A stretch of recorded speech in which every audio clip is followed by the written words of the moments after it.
I'm Roman Jackson, Vice President of Community Education and Policy at JobsFirstNYC, and I'm excited to introduce Leon T. Andrews, President and CEO of Equal Measure. Equal Measure is an incredible resource to funders and practitioners of community place-based work, supporting partners and applying new ways of thinking and learning to advance social change. Equal Measure works with clients to understand what they want to achieve and design strategies, programs, investments, organizational systems, and practices to attain those outcomes. We have been privileged to work with Equal Measure across multiple place-based strategies and honored to have Leon with us today. I will ask him to come on and introduce the next panel. Yep, Zoom is real, guys. Sorry about that. Good morning, everybody. Thank you for that wonderful introduction, Roman, and Marjorie. Thank you for the invitation. Really enjoyed hearing Jeffrey, and always enjoy hearing Jeffrey and his inspiring kind of charge for all of us as we do this work. So thank you for kicking us off, Jeffrey, for that. And I wanted to introduce our panel and give a little bit more context of Equal Measure. As you heard from Roman, the work and a little bit about who Equal Measure is, but for the past decade, Equal Measure has worked on nearly 36 projects focused on place-based systems change. And we bring a unique breadth of content expertise in opportunity youth, workforce development, and economic mobility. Our engagements have spanned nationally, multi-site efforts aimed at whole-scale systemic reform. We are adept at designing learning and evaluation engagements that respect and draw from unique contextual strengths while documenting how local context influences implementation and impact. We also work with local partners to understand the contextual landscape in the region and how that context facilitates or prevents work on the ground. In each of the evaluations, we use qualitative and quantitative measures to understand the critical components of cross-sector partnerships that contribute to community-wide change. And for the last 10 years, Equal Measure has gained extensive experience working with our clients and grantees focused on place-based systems change in New York City. And a couple of those projects are connected to our panel. Obviously, we've enjoyed partnering and working with JobsFirstNYC, but also on the panel, you'll hear a little bit more about the work with the Robin Hood Foundation as well as Aspen, and then hear a little bit more as well from the Ballmer group and the work that they're doing at a place-based level. Our work with the Robin Hood Foundation, we serve as the learning and evaluation partner for their mobility labs since 2019, which has been focusing on economic mobility.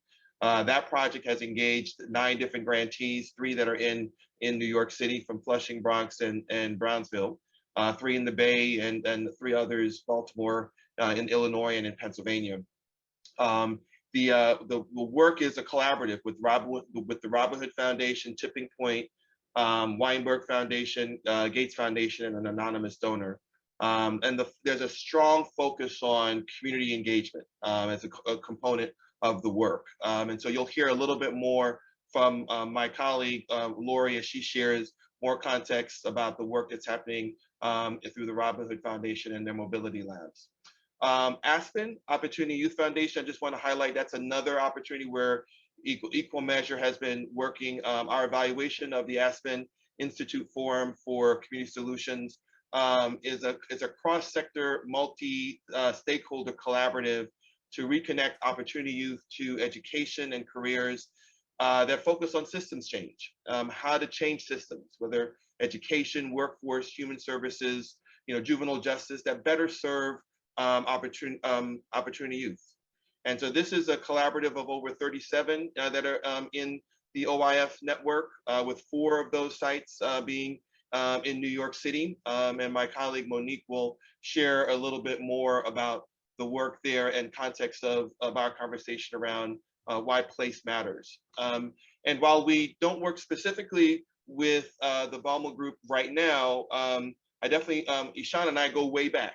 So we, when she was with the city in Washington, D.C., also when she was leading the Urban Alliance And now she's also with the Ballmer group, and we'll share a little bit more about their place-based strategy work and part of that in context of our conversation. And so I want to thank our panel for joining us.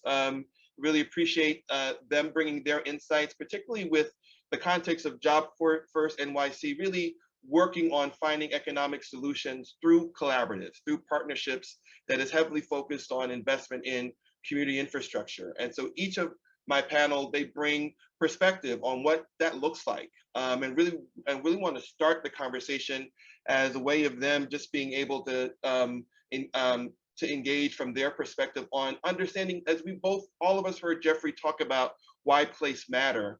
I would love to kind of pick up from there and have our panel talk about that, why place matters from their perspective in the work that they do, why invest in this infrastructure, or often, as you heard from Marjorie, called place-based solutions, and why should we invest in infrastructure of local communities? And so I'm looking, Lori or Eshauna, Monique, maybe I'll go to you first, Lori, to kind of, if you can share and help us better understand how community-led solutions are necessary as we think about creating these equitable equity in particularly historically challenged communities. And so you want to tee us off, Lori? Sure. Good morning, everyone. Thanks for having me. Really excited always to be a part of these conversations. And I think it would be great to just connect one of the threads that Jeffrey Canada spoke about, which is this notion of the historic and the contemporary things that we don't consider in the context of doing this work. And so I want to kind of talk a little bit about both of those, and I'll intersperse a little bit of my personal experience into this. And really starting by saying that, I'm a privileged graduate of Vassar College, a privileged graduate of Boston College Law School, an admitted and licensed attorney in the state of New York, a former candidate for New York State Assembly, and so on and so forth. And so I would be remiss to not acknowledge that for myself, but not to make it a humble brag, but to say in the context of having the honor of being a product of the Brownsville community, and the community that is a part of Mobility Labs, and also one of the most underserved communities of Black and Brown individuals here in New York City. And so I started with that context. I usually do that story in the reverse, but I wanted to say, just as a testament, as we think about what it means to invest in place, oftentimes you are talking to the people who have come from these places and are living, breathing testimonies of what happens when you make those investments. And so I say all of that to now bring us to what Jeffrey Canada said about the historic and the contemporary. We think about the historic, we think about my great aunt who raised me, who was a part of the Great Migration from the South and came to New York at a time when they were in search of economic opportunity and to escape the racist atrocities that they were experiencing in the South, right? And so we think about what it means to come to a place and to settle and to plant roots in a place and to create a home. We look at a place like Brownsville, which I think up to now has been roughly 70% African American. You think about what that means for a group that is trying to progress. And then you think about what happens when historically the home that we now have created from one atrocious place to this new place that we're trying to create is then disinvested in. Right. And so when we think about what it means to be place-based, it's really to look at the fact that you have a right to build a home in the place where you see fit. And there's no reason why your skin color should dictate the level of investment that that environment receives. So when you look at a place like Brownsville, which is mostly public housing, all the different numbers and statistics that we could get into, you really have to think about why would I, as a Vassar graduate, have to consider not coming home because the place I call home is disinvested in. And then to bring in one other aspect of what we think about when we think about history, it is in the blood of these communities to organize and to collaborate and to work together. We look at all of the times when we have gone without, and we look at the ways in which these communities have pooled their resources, they have fed their children, they have organized, they have done the work. And yet and still we find ourselves today having to have conversations about why it is a necessity to make these investments. And so that's the historical context. When we get into the contemporary context, we get into the conversation about what it is to be a philanthropy, right? And what it is to be in spaces where we want to bring this investment-oriented approach to giving funding. And the fact that we are in the need of our own conversations as a sector and really rethinking about what success looks like. What does it mean, as to Jeffrey Canada's point, that when you're doing place-based work, it's not about Lori Boozer going to college and that's it. It is about all the Lori Boozers who should get the same exact opportunity, and they might get that opportunity if we invested in the community as a whole, if we listen to the community's voice and direction, and helping us to understand the unique contextual issues that are at play, such that they can be a part of not just telling us how to solve the problem, not just telling a nonprofit organization how to solve the problem, but that they can be at the table empowered to help be a part of that process, empowered to solve the problems themselves, the things that we've always done historically. So when we talk about why place matters, I think it's all of those reasons. It matters for everyone else. It matters on the Upper East Side. It matters in places of wealth and privilege, right? That is place, right? And those places have a certain fabric and context that is sustained there. And so places like Brownsville, like Northeast Pennsylvania, like the deep parts of the South, they should have the same opportunity to have those same sustainable places to live and raise their children in healthy environments. And I'll stop there. No, I love it. No, thank you, Lori. And I just want to turn it over to Monique, because she just reminded me she's from Harlem. So I wanted to allow her to bring her voice into this space as we're naming that. So Monique. Because Lori, I love where you started, because the personal is professional. It informs not just how we show up, but why this work matters so much. And we do this work daily, led by our hearts. We heard this from Jeff Canada, and then you just communicated in such a powerful way. And because I was born in Harlem Hospital, I was raised in Spanish Harlem in El Barrio, and it resonates deeply with me to think about the power of community and place-based solutions, that when you invest in one child, you are also investing in that family. You are investing in that like, it's like, even with the Harlem Children's Zone model, you are investing in that block, in that radius, and the power of the change that comes is multi-generational. Those ripples, they impact across the generations. And so I love that you open with your personal story, because as someone born and raised in Harlem, I feel the same sense of the importance of giving back, because I was also privileged to receive from community investments that made a difference in my life. So what I wanted to also add to everything that you said, and also connect it back to Jeff, is first I want to say that our work at Aspen, and I think this is so important, we fund 40 rural, urban, and tribal communities to bring together cross-system and cross-sector partners to collaborate to improve outcomes for our country's most vulnerable youth. So when we talk about place-based investments, our entire theory of change is that community infrastructure matters. And I want to say the reason why community infrastructure matters is because when communities come together to identify their most pressing challenges, they're not only to identify long-term, here's what it is we want to accomplish, they're also able to address immediate concerns. I'm going to say more about that in a moment, but at its core, it is community power building. It is community ownership. And most importantly, it is people who are proximate to the issues with expertise and knowledge, identifying issues and designing solutions that then become sustainable. Our theory of change in Aspen also says, though, however, when you invest in place-based collaboration, you are also investing in system change. We heard Jeff talk about this. It's very important, because investing in place-based infrastructure is the way that you hold systems accountable so that they can perform in more equitable ways. As Jeff said, you can say, here are third grade reading levels, and in the next 10 years, here are the outcomes we want to see. You are holding that K through 12 system accountable. He talked about graduation rates, college completion rates. You are holding post-secondary systems accountable. But what's important about that is that's also how you get to racial equity, because when you hold systems accountable, you're able to say, and here's how you serve the most vulnerable to get to these outcomes over time. Another really important reason why collaborative infrastructure is important, because when you hold systems accountable, you are now leveraging public dollars.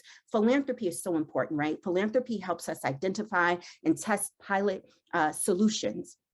how we are able to scale those solutions, get to impact and evidence around those solutions is by leveraging public investments. So when you have collaborative infrastructure, you are able to then leverage public investment. And then the final thing that I want to say that we should never forget about, and Lori, you so eloquently reminded us of this, it's community power building. I want to very quickly tell this story because Jeff reminded us of how COVID ravaged communities, and especially communities of color.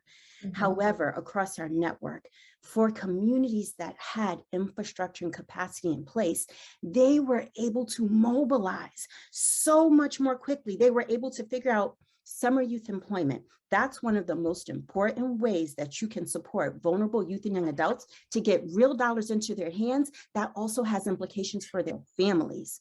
And so what we saw across our network is that when you had some collaborative infrastructure in place, they were able to pivot virtually. They were able to have employers figure out, here's how we're going to get opportunity youth computers. Here's how we're going to get them connected to the internet. Here's how we're going to get them access to phones, so that they were able to pivot and shift in real time to still make sure that some of their most vulnerable youth and young adults had access to summer youth employment. So I want to say in closing, it's as much about being able to identify long-term system goals, post-secondary outcomes, K through 12 outcomes, but you can also in real time use that infrastructure, those cross-system and cross-sector partners, to pivot in real time to respond to immediate pressing solutions. And that's why place-based infrastructure matters. I love that, Monique, and thank you for naming that as you talk about the importance of that cross-sector engagement. And Lori, too, I just appreciate what you're naming, because we're normalizing some of the language as we name history as well. And I want to bring you in, Eshauna, as I think about what's being named. I think it's clear to acknowledge, as we talk about the system, we are talking about racism, right, as a system, right? And when we talk about the history that you heard from Lori, we're talking about and you heard from Jeff, and as well as from Monique, these systems were intentionally designed, right? As we talk about communities that were created, they were not created by accident. There were policies, practices, procedures that were put in place intentionally that have benefited white people over Black, Indigenous, Hispanic, Latin, other people of color.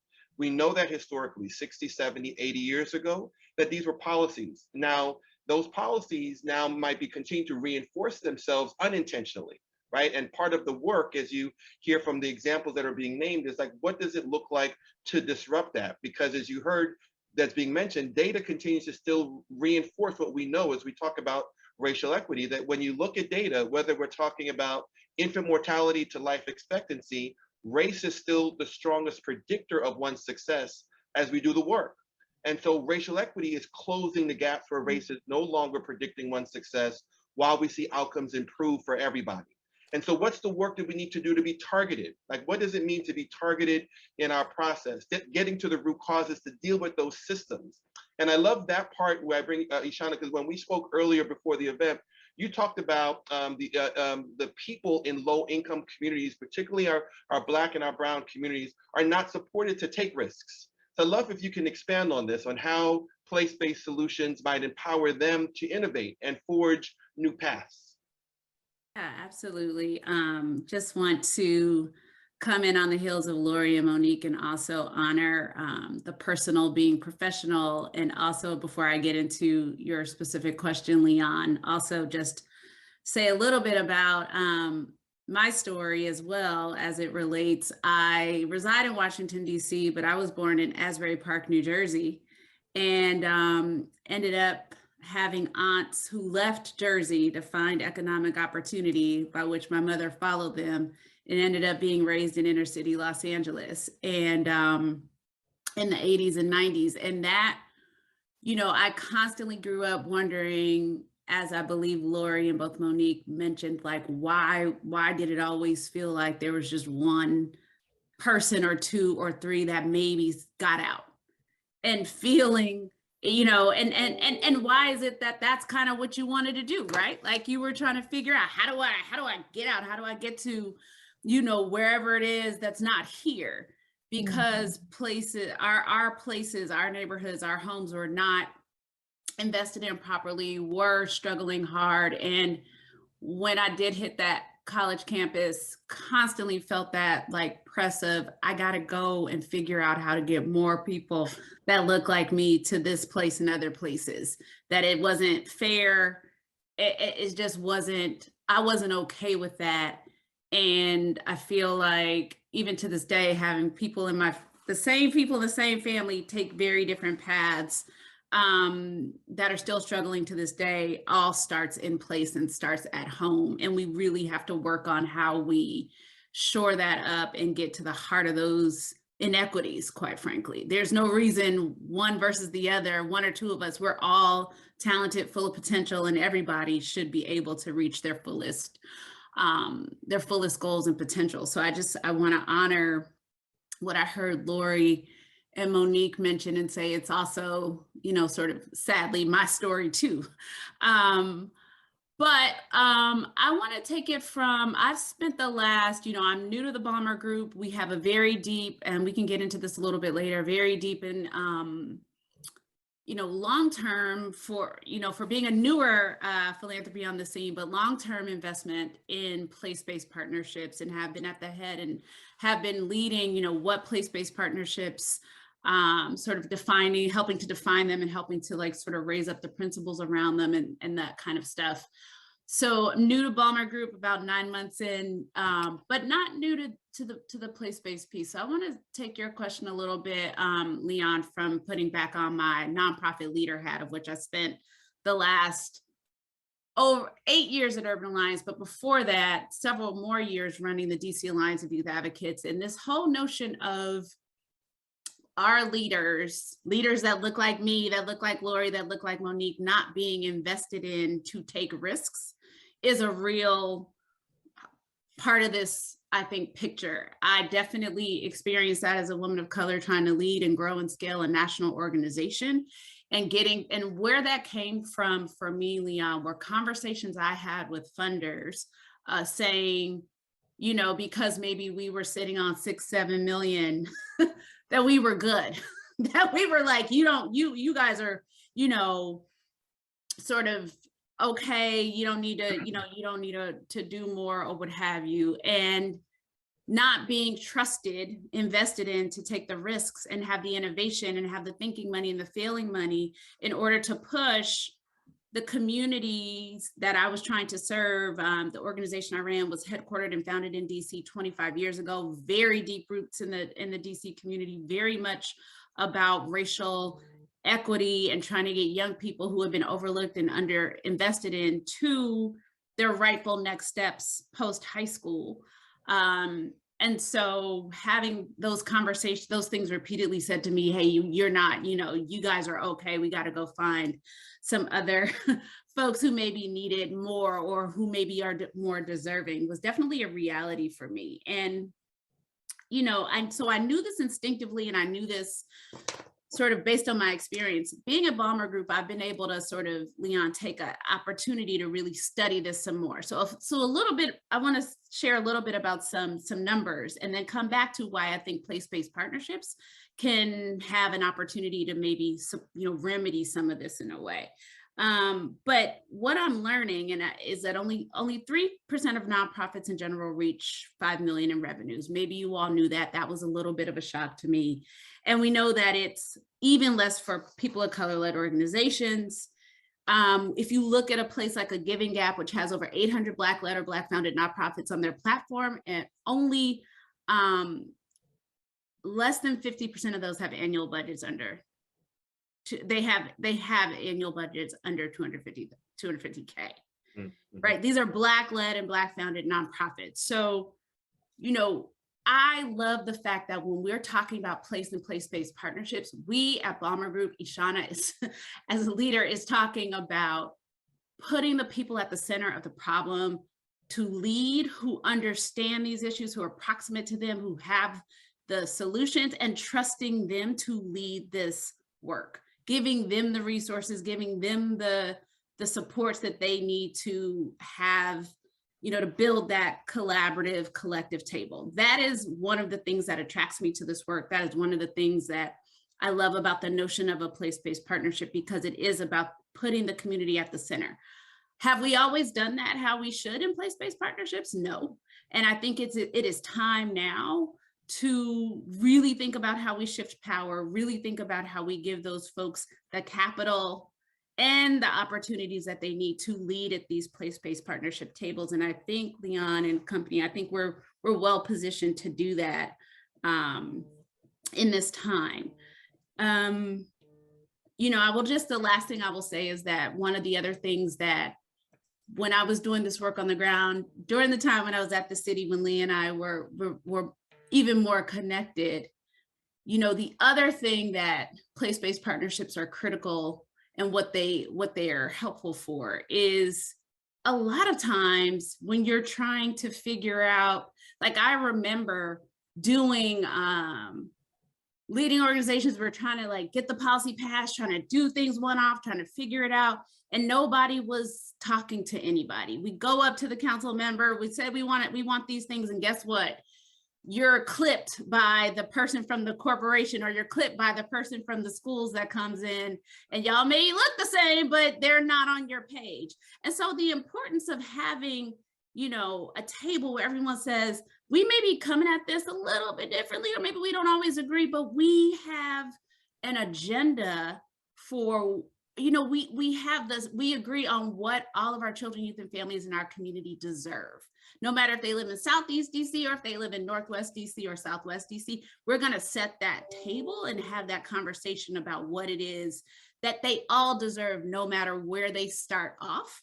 And that was one of the things that really drew me to this many, many years ago, is saying, where's our collective table? What are we trying to do together? And now let's go to it.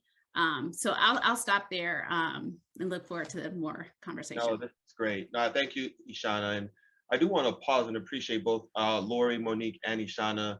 And I hope people are picking up on, to do this work, how it's important to model this work by sharing your own personal story, right? To be able to connect and to do this work, it's not othered, right? It's a belonging space of understanding why we do this work, what drives this work, and our commitment to the work. And I appreciate all three of you kind of bringing that into the space. I know I'm the moderator, so I probably don't want to take up the time by sharing my own personal story, but let me just say I could share my story and it would be very similar. But I'm a first-generation American. My parents came from Guyana. My mom was one of 9, poor, grew up in DC. Place-based mattered is very much connected to my story as well. And I appreciate you guys modeling that. I'm hoping folks are picking up on that as you also bring where you sit now in your space of influence. And in that, I'm hoping we can contextualize this a little bit more. I want to talk more about specific examples. I know we're building off of your own personal story, but the work you've done, and as you're thinking about examples, if each of you could highlight examples that maybe speak to where you've seen success work, where you can identify, here are some successes in your stories of example that help to really illuminate that as we talk about why place. And then in that space, acknowledging that it's not the traditional measurements, right? It's not looking at, how many trainings or the outputs, but it's really understanding that infrastructure in ways that's a little bit more nuanced, right? And how do we engage with the populations that we're talking about, the Black and Brown leaders in these communities? So I started with you, Lori, first. I'm not sure if you want to go first again, or if I should rotate to Monique. I'll go, because I have 2 quick things and I feel like I'm going to forget them. I'm trying to take notes. All right. Specific examples. So I'll say for Mobility Labs, which is the initiative out of Robin Hood, and Mobility Labs stands for Mobility Learning and Action Bets. The things that I think have resonated the most in terms of success is really, and Leon, we obviously work with the Equal Measure team. In fact, I'm 1 minute late for a meeting with the Equal Measure team now to talk about this, but really involving community in the process of identifying the indicators for success, right? I think it helps to have someone like me or Monique or Eshauna at the table, where we have a perspective that can advocate for giving space to community, but it then really helps for everyone who is really on the ground doing the work to be in conversation with the learning and evaluation partners, with the philanthropic partners, to really sort of think through and lead on what does success look like? Because what success might look like to me in philanthropy may not be what is actually success to that community, especially if we take into account everything that we've said about the specific context and nuances, like Jeffrey Canada brought up, the lead paint issue as a piece of this bigger puzzle where people weren't seeing the types of outcomes they wanted to see. Well, that's not something we'd be privy to. And so in order for us to get what we're looking to get, we have to also support community in being a part of that conversation so that they really get out of this what they need to get, and that success is measured in alignment with their vision for their own community. The second thing I would say that has been really successful is really working with community partners to allow them to drive the process of what it means to collaborate with other partners within that community. I think when we came into the communities that we work with, we just said, hey, we don't know the ground the way you do. If there are groups that you want to work with them. If multiple groups applied for funding, it was very much intentional to try to eliminate this competition that like we were going to pick a group, and that meant that all these other groups who were doing the same work, if not equally to the group that we wanted to pick, would now be not be a part of receiving that funding. And so how do we support those organizations coming together on their own and saying, hey, we've decided that we want to work together on this. We are developing a model for ourselves. So the Jobs First model for Mobility Labs might be slightly different than what we see in Northeast Pennsylvania, because that is a large rural swath of land. And so they will build their infrastructure a bit differently, and we give them the freedom to do that. And so giving them the freedom to think through a design for infrastructure that works for their community and not doing a one-size-fits-all model, and really supporting MOUs and some of the same, I think Jeffrey Canada alluded to this, there's some of the same practices that they may have different names in the nonprofit sector, but that really mirror some of the structures that you see when corporate entities are forming. And then lastly, I would say we are risk. I don't know if this is going to work. And I think to Eshauna's point, we see people come up, we look at the documentary, the Inventor, girl out here selling blood vials to people with machines that don't work and getting millions and millions of dollars just off of the strength of who she knew, what she looked like, and whatever else she used to sell us the blood test that didn't work. And we have to have conversations about why we need to trust in communities that have long demonstrated histories of organizing, of collaborating, of doing this type of work. And so I think for us, really starting to learn about what that trust means and how we build that, because it's not natural necessarily within certain foundation spaces. There are certain groups that, trust is their thing and gets a whole framework. I think for us, is we're trying to learn that and have come to really, and I hope, my partners would agree, build this sort of trusting exchange where it's like, look, here's what our limitations are as an intermediary. We have things we have to report, and we're transparent about that, to build that trust for them to say, we understand that, and here's what we can do and not do as a community.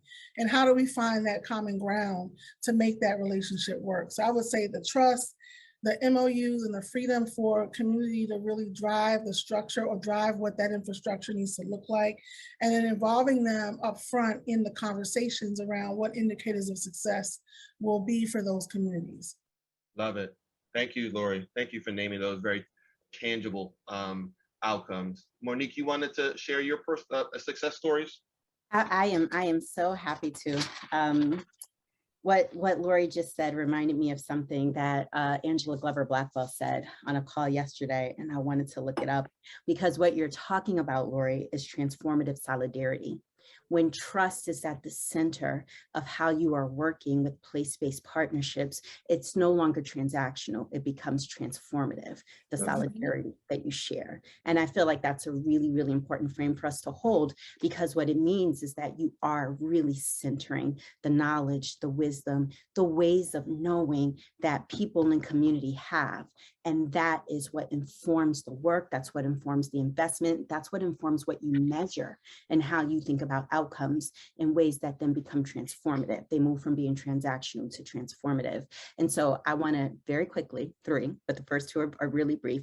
I wanted to talk about how I mentioned earlier, we have partners in rural communities and tribal communities and in urban communities. And with our tribal partners, it has been so important for us to make sure that our tribal communities are identifying not even metrics, because we have a very specific way that we think as institutions around what we measure, what we track, and what outcomes should look like. Our tribal partners have been really clear that data sovereignty matters, that they must self-determine what is important to them, that they must measure for themselves the outcomes that are culturally relevant to their tribe, to their identity, to their land, in ways that they're so clear, not just are important to them, but if they are a part of our national network, we must also hold these metrics as well. And so that's so important when we begin to talk, and I love, your framing earlier, Leon, but when we talk about the belonging piece and investing in place-based collaborations, and in Lori, that trust piece, it is about supporting communities to self-determine metrics in ways that help us also be able to think about an outcome story over time. And then the same thing for our rural partners. Our rural partners have said, when we think about scale and impact in a rural context, that looks different. And I want to be clear, we still have very traditional measurements for system changes. We are measuring public policy changes. We're measuring public funding changes, private changes in private funding, funder alignment, data use, communications. We measure narrative change. We measure public will building. We measure pathway improvements. We track the overall rate of youth disconnection, post-secondary outcomes, and career outcomes, while we also support our tribal communities to self-determine and self-govern the data that matters to them. And that is really important. And then I want to close by saying, well, I wanted to tell a story because there are so many different ways that communities, again, have, based on their local context, said, here's how we're going to collaborate across systems and sectors to improve outcomes for our most vulnerable. But earlier we talked about targeted solutions. And so I want to share the story of Los Angeles. In California, we know that there are hundreds of thousands of foster care youth. And so for our investment to be meaningful, we partner with the Alliance for Children's Rights. The collaborative is the Los Angeles Opportunity Youth Collaborative, and they are invested in career pathways that target outcomes specifically for foster care youth, but their biggest partner is iFoster.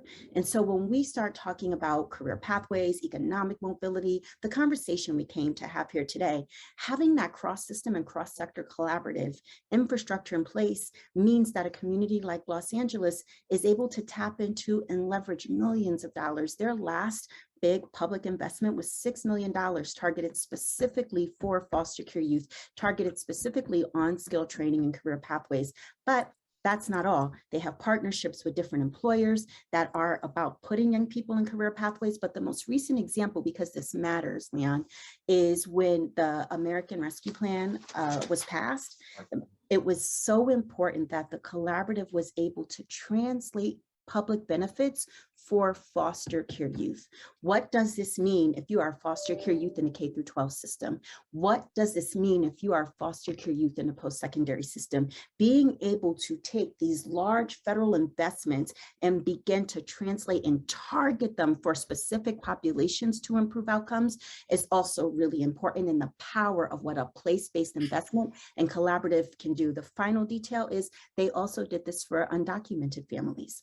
They translated into different languages for different families and really talked about how families were able to benefit from this type of plan, especially if they were tied to or connected to the foster care system. So I just think the power of place-based is really important. And I love the story of Los Angeles because it's about targeting while also leveraging public investment and that collaborative infrastructure to get to better outcomes for populations.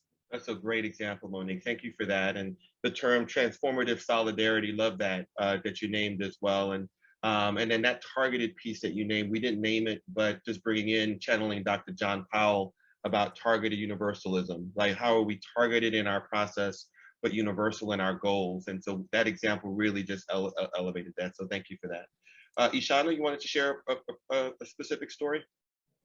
Yeah, I'm gonna not answer your question a little bit. Only because, again, still new to learning our grantees, and because of COVID, haven't gotten out to see as many examples, but we have some great and amazing place-based partnerships doing great work. San Antonio came to mind. That was going to be my first answer, but what I really think I want to share, based on the fact on how we sort of get underneath the success, because that's what I really think we're talking about, is something that I have been tasked on working on, and what I'm sort of trying to develop, which is how do we really look at the BIPOC talent side of place-based partnerships. And so I'm working on how do we get more, quite frankly, Black talent into the place-based partnership field. And where are those pipelines? What do we need to do to better attract, retain, and support our folks in this work? And we have sort of designated 4 priority domains within the sort of very broad place-based partnership ecosystem that I think would be helpful to share, so you all sort of know how we're sort of defining how we want to really lift up this sort of talent piece. And the reason, again, I'll just go back to something I said earlier, I think this is important and critical to success, because I don't think any of this work matters, or if you don't have the people leading the work, in the work, who reflect the communities that we are trying to serve, and also have some level of proximate experience, they're either proximate or they have lived experience, I really think we're not gonna, it's just, it's not gonna be what we need this work to be, right? We're not gonna get the outcomes that we're all hoping for and wanting for our communities. And so we are really looking at, Leon, as a sort of a newer measure of success for us, is how are we thinking about BIPOC and Black talent in particular for the backbone organizations that are key to this work, as well as elected officials and policymakers that are key to this work, as well as nonprofit leaders focus on systems change efforts.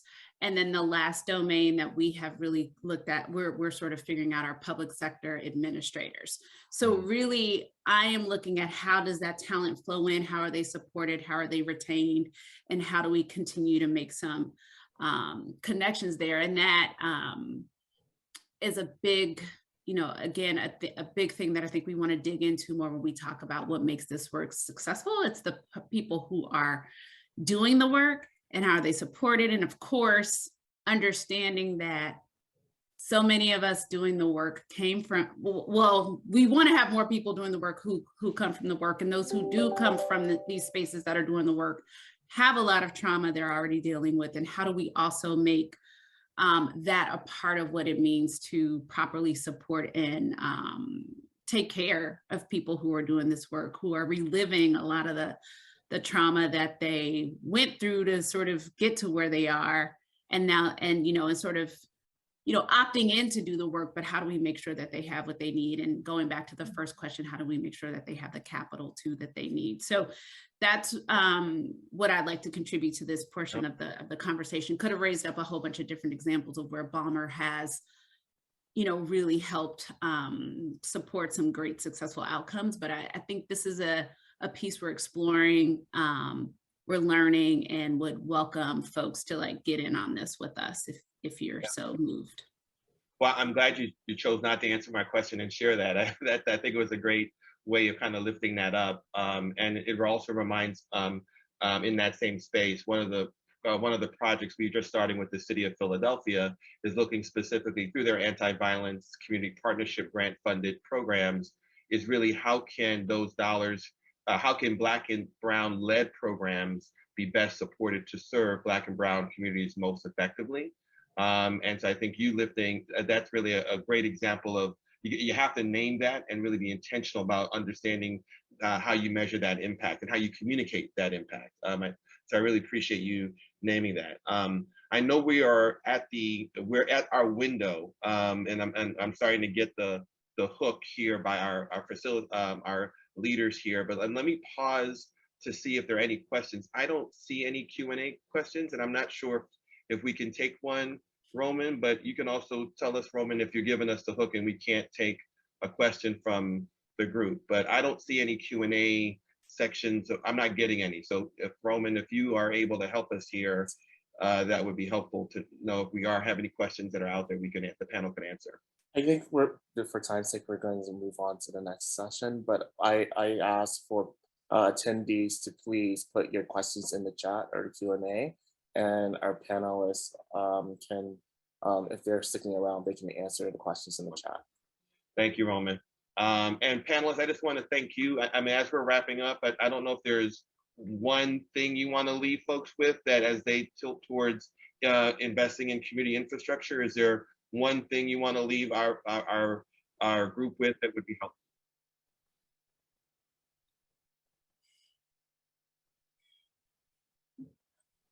Well, this might sound, I don't know how this is going to sound, but I'm just going to say, you know, if you like what you see here, we have 4 outstanding leaders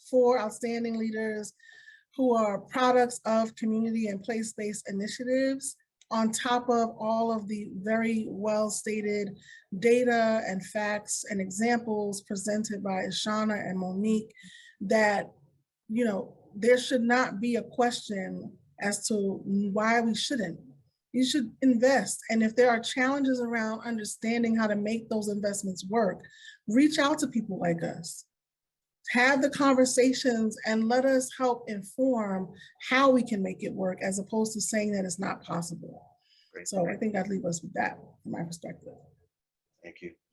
Monique, any final last parting words? When you invest in place-based collaborations, you are investing in institutions that are Black owned and Black led.